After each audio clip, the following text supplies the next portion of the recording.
Hello student, good morning. Welcome to Curricular Pro. मैं नीतू सिंह। आज हम लोग बहुत ही इम्पोर्टेंट सेल ऑर्गेनेल्स के बारे में डिस्कस करने वाले हैं, जिसको क्या बोला जाता है, power house of the cell कहा जाता है। This topic is very important for all competitive exam. तो चलिए स्टार्ट करते हैं। Power house of the cell यानी कोशिका का ऊर्जा घर क्यों कहा जाता है माइटोकॉन्ड्रिया को, इसके बारे में जानेंगे। बट इसके पहले हम जान लेते हैं कि माइटोकॉन्ड्रिया क्या है। मेनली माइटोकॉन्ड्रिया, जैसे हम अपनी पहले की क्लास में डिस्कस कर चुके हैं कि माइटोकॉन्ड्रिया केवल यूकैरियोटिक सेल में प्रेजेंट होता है, प्रोकैरियोटिक सेल में क्या होता है, एब्सेंट होता है। अगर हम कहें तो ये केवल प्लांट और एनिमल सेल में ही पाया जाता है और ये कहाँ पे होता है, साइटोप्लाज्म में बिखरा हुआ पड़ा होता है। ये बाइलेयर्ड स्ट्रक्चर होता है। Mitochondria is a bilayered structure. Mitochondria जो है वो दोहरी झिल्ली से, दोहरी झिल्ली के आवरण से क्या होती है, घिरी होती है और ये साइटोप्लाज्म में बिखरी हुई पड़ी होती है। अब माइटोकॉन्ड्रिया की बात करें, माइटोकॉन्ड्रिया 2 वर्ड से मिलकर बना हुआ है, माइटोस एंड कॉन्ड्रियंस। माइटोस का मीन्स होता है थ्रेड और कॉन्ड्रियन का मीन्स क्या होता है, ग्रेन्यूल।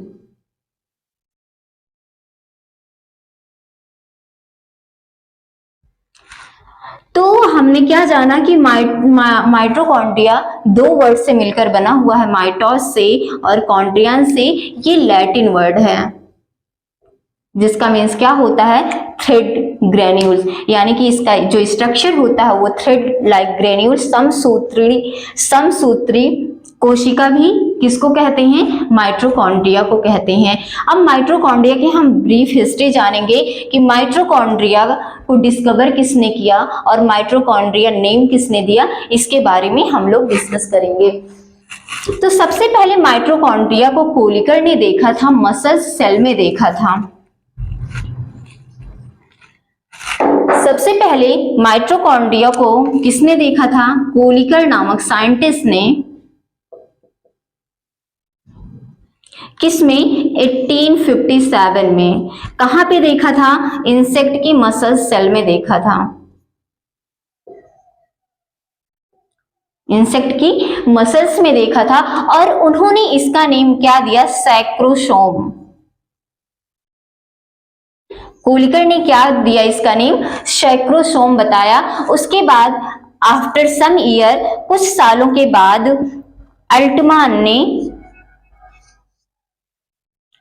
अल्टमान नामक साइंटिस्ट ने 1885 में इसे बायोप्लास्ट नेम दिया। क्या नेम दिया, बायोप्लास्ट। अब कोलिकर ने इसको सैक्रोसोम बताया, अल्टमान ने इसे बायोप्लास्ट बताया। माइटोकॉन्ड्रिया नेम किसने दिया, सी विंडा।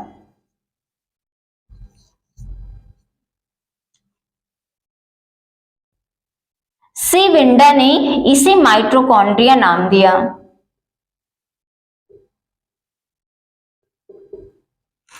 कब, 1890 में। तो यहां से बातें निकल के आती हैं, यहां से क्वेश्चन कैसे फुटअप होता है, क्वेश्चन कैसे आता है कि माइटोकॉन्ड्रिया को फर्स्टली किसने डिस्कवर किया, तो माइटोकॉन्ड्रिया को कोलिकर नामक साइंटिस्ट ने 1857 में डिस्कवर किया।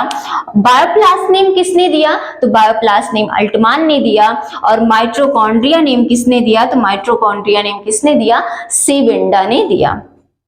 तो ये तो इसके डिस्कवरी के बारे में, इसकी ब्रीफ हिस्ट्री के बारे में हम लोगों ने डिस्कस किया। अब आते हैं इसके स्ट्रक्चर के बारे में कि माइटोकॉन्ड्रिया का स्ट्रक्चर कैसे होता है, इसमें क्या क्या होते हैं, उसके बारे में हम थोड़ा सा डिस्कस करेंगे। इसके स्ट्रक्चर के बारे में, इसकी संरचना कैसे होती है, इसका स्ट्रक्चर कैसे होता है। माइटोकॉन्ड्रिया जो इनवेलप होता है ये बाइलेयर्ड होता है, या अगर कहें तो ये दोहरी झिल्ली की संरचना होती है, किसकी, माइटोकॉन्ड्रिया की। और कौन कौन सी होती है, आउटर लेयर होती है और इनर लेयर होती है। आंतरिक आंतरिक परत बोल सकते हैं, आंतरिक संरचना, और बाहरी संरचना, बाहरी परत, ये layer, outer layer and inner layer, इसको हम क्या बोल सकते हैं, आंतरिक संरचना और बाहरी संरचना, या आंतरिक परत बोल सकते हैं इसको, और बाहरी परत। जो आउटर लेयर होती है इसकी, और इसका शेप जान लेते हैं। इसका शेप जो होता है वो सर्कल होता है, ओवल होता है, स्फेरिकल होता है।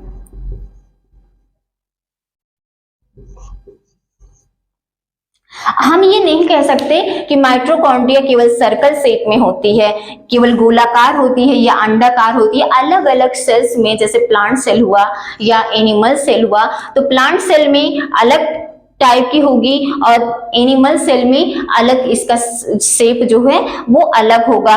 और ये नहीं है कि केवल एक माइटोकॉन्ड्रिया, एक सेल में केवल एक माइटोकॉन्ड्रिया पाई जाती है, नहीं, 50 से लेकर के 5000 तक ये होती हैं। किसी भी सेल में ये एक से ज्यादा होती हैं, ये नहीं कि केवल एक माइटोकॉन्ड्रिया प्रेजेंट होती है, एक से ज्यादा माइटोकॉन्ड्रिया प्रेजेंट होती हैं, किसी भी एनिमल सेल की बात करें या प्लांट सेल की बात करें। और इसकी ये जो होती है वो 1 माइक्रोन से लेकर के 5 माइक्रोन तक होती है। इसकी साइज जो है 1 माइक्रोन से लेकर के 5 माइक्रोन तक होती है। अब हम बात करते हैं, जैसे कि मैंने ये बताया कि ये आउटर लेयर होती है और इनर लेयर होती है, तो सबसे पहले हम आउटर लेयर की बात करेंगे कि आउटर लेयर क्या है। आउटर लेयर माइटोकॉन्ड्रिया की बाहरी परत होती है, बाहरी झिल्ली होती है, और ये जो होती है ये फास्फोलिपिड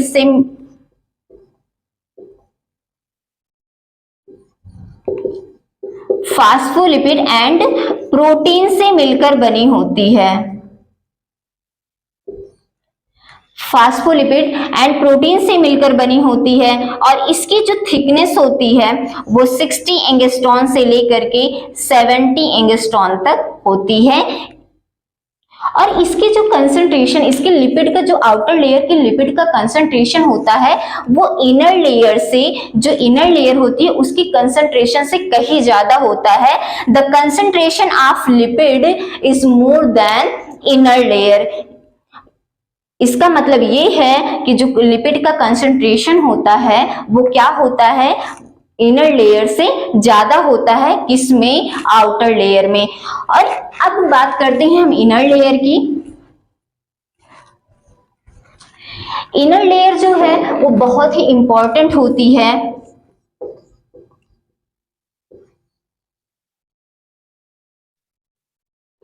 क्योंकि द एनवेलप ऑफ mitochondrial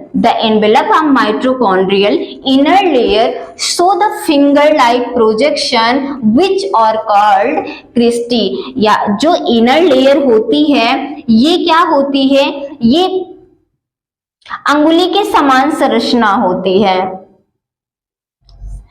या हम बोले finger like projection.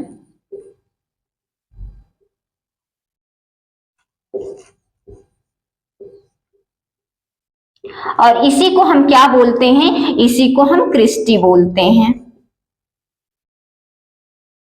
Christie main part होता है किसके लिए, एटीपी सिंथेसिस करने के लिए। एटीपी के सिंथेसिस कहाँ पे होता है, अगर बोला एटीपी का सिंथेसिस कहाँ पे होती है, तो एटीपी की सिंथेसिस क्रिस्टी में होती है। क्रिस्टी पे क्या पाया जाता है, क्रिस्टी पे ऑक्सीसोम पाया जाता है। ऑक्सीसोम पाया जाता है। अब ऑक्सीसोम जो है उसको हम F0 प्लस F1 पार्टिकल से मिलकर बना होता है, या ऑक्सीसोम को ही F1 पार्टिकल्स के नेम से भी जाना जाता है। ये क्या होता है, ये फास्फोलिपिड का बना होता है। ऑक्सीसोम जो है फास्फोलिपिड का बना होता है। और इसका जो ऑक्सीसोम का जो स्ट्रक्चर होता है, ऑक्सीसोम का स्ट्रक्चर टेनिस के रैकेट लाइक स्ट्रक्चर होता है। जैसे टेनिस का स्ट्रक्चर होता है, टेनिस के रैकेट का जो स्ट्रक्चर होता है,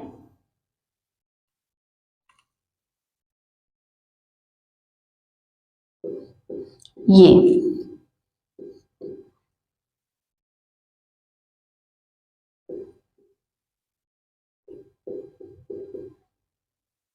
इसको हम बेस बोलते हैं। ऑक्सीसोम में 3 पार्ट्स होते हैं, बेस होता है, स्टॉक होता है और क्या होता है, हेड होता है। इसी पे क्या होता है, इसी पे एटीपी की क्या होती है, सिंथेसिस होती है। यहीं पे ही एटीपी का क्या होता है, फॉर्मेशन होता है। ये एटीपी के सिंथेसिस में, संश्लेषण में बहुत ही ज्यादा इंपॉर्टेंट रोल होता है किसका, ऑक्सीसोम का। तो ऑक्सीसोम का स्ट्रक्चर अगर पूछा जाए तो ऑक्सीसोम कैसे दिखता है, टेनिस के रॉकेट लाइक स्ट्रक्चर होता है।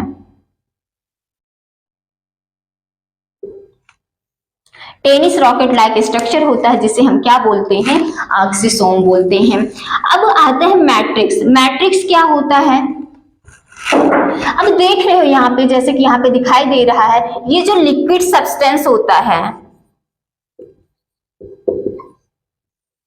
ये जो लिक्विड सब्सटेंस होता है किसमें, इनर लेयर के अंदर जो लिक्विड सब्सटेंस होता है, इसी को हम क्या बोलते हैं, इसी को मैट्रिक्स कहते हैं। और मैट्रिक्स के अंदर क्या होती है, मैट्रिक्स के अंदर क्रेब्स साइकिल की प्रोसेस होती है, जिससे क्या होता है, एटीपी का फॉर्मेशन होता है।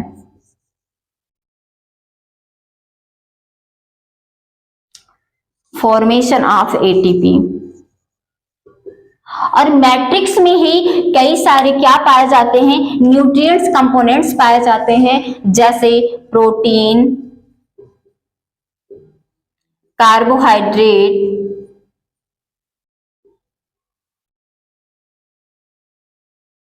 लिपिड्स,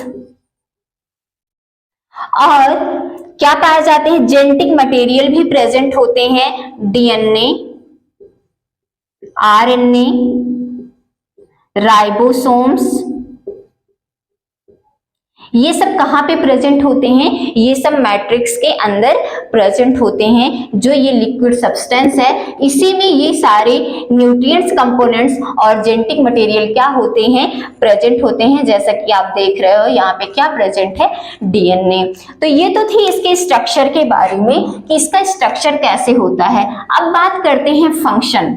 फर्स्टली हम ये बता दें,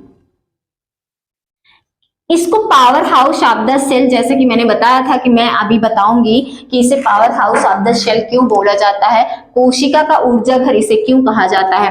कोशिका का ऊर्जा घर इसे इसलिए कहा जाता है क्योंकि एटीपी का जो फॉर्मेशन, एटीपी का प्रोडक्शन, स्टोरेज एंड ट्रांसपोर्ट,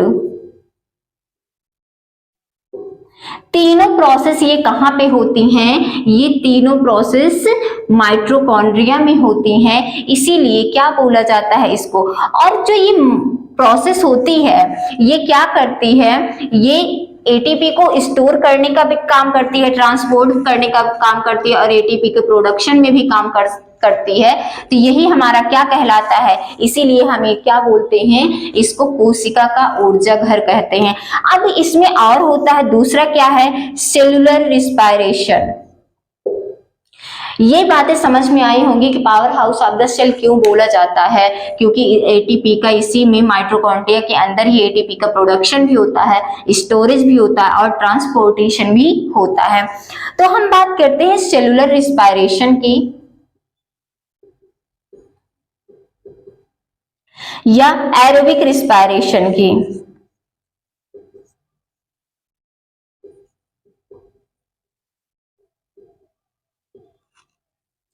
ये क्या होता है, एरोबिक रिस्पायरेशन क्या होता है, ये जो जितने भी कार्बोहाइड्रेट के मॉलिक्यूल्स हैं, लिपिड के मॉलिक्यूल्स हैं, प्रोटीन के मॉलिक्यूल्स हैं, उनको ब्रेक डाउन करता है और ब्रेक करके क्या करता है, एनर्जी का फॉर्मेशन करता है, ऊर्जा का क्या करता है, ऊर्जा का निर्माण करता है। इसीलिए इसको क्या बोला जाता है, एरोबिक रिस्पायरेशन बोला जाता है।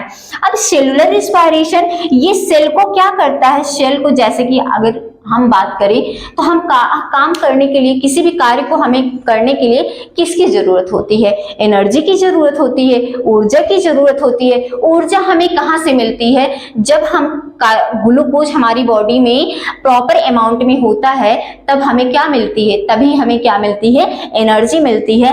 वैसे ही ये सेल को कार्य करने के लिए, सेल को प्रॉपरली वर्क करने के लिए क्या करती है? ये एनर्जी प्रोवाइड करती है, ऊर्जा देती है। इसीलिए क्या बोला जाता है इसको? सेलुलर रिस्पायरेशन बोला जाता है। अब बात करते हैं जो फोर्थ है। फोर्थ क्या है? ये जो माइटोकॉन्ड्रिया न्यूरॉन्स में पाए जाते हैं, जो माइटोकॉन्ड्रिया न्यूरॉन्स में पाए जाते हैं वो न्यूरो हार्मोन्स का क्या करते हैं? फॉर्मेशन करते हैं। किसका फॉर्मेशन करते हैं? न्यूरो हार्मोन्स का फॉर्मेशन करते हैं। अब न्यूरो हार्मोन्स का फॉर्मेशन करते हैं। न्यूरो हार्मोन्स क्या होता है? ये हमारी जितनी भी एक्टिविटी है उसको क्या करता है? कंट्रोल करता है। जो भी हम करते हैं उसको कंट्रोल करने का काम करता है। इसके जो मेन दो हार्मोन्स होते हैं, न्यूरो हार्मोन्स के जो दो मेन होते हैं वो वैसोप्रेसिन होता है और क्या होता है? ऑक्सीटोसिन होता है। दो हार्मोन्स न्यूरो हार्मोन के इंपॉर्टेंट हार्मोन्स हैं। वैसे न्यूरो हार्मोन का वर्क ही होता है हमारी एक्टिविटी को कंट्रोल करना। अब हम एटीपी की बात करें। अब एटीपी क्या होती है? एटीपी के बारे में थोड़ा सा जान लेते हैं कि एटीपी क्या होती है। एटीपी का फुल फॉर्म होता है एडेनोसिन ट्राइफॉस्फेट।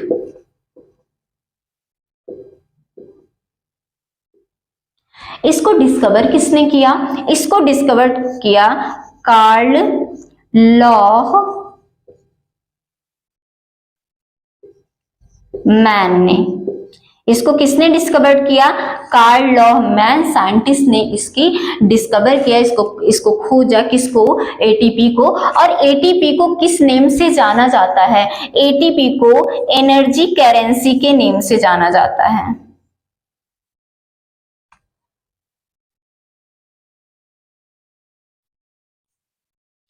अगर क्वेश्चन किया जाता है कि एटीपी को या फिर ऐसे डायरेक्टली एनर्जी करेंसी या ऊर्जा की मुद्रा किसे कहा जाता है, तो हमारा आंसर क्या होना चाहिए? ऊर्जा की मुद्रा किसे कहा जाता है? एटीपी को कहा जाता है।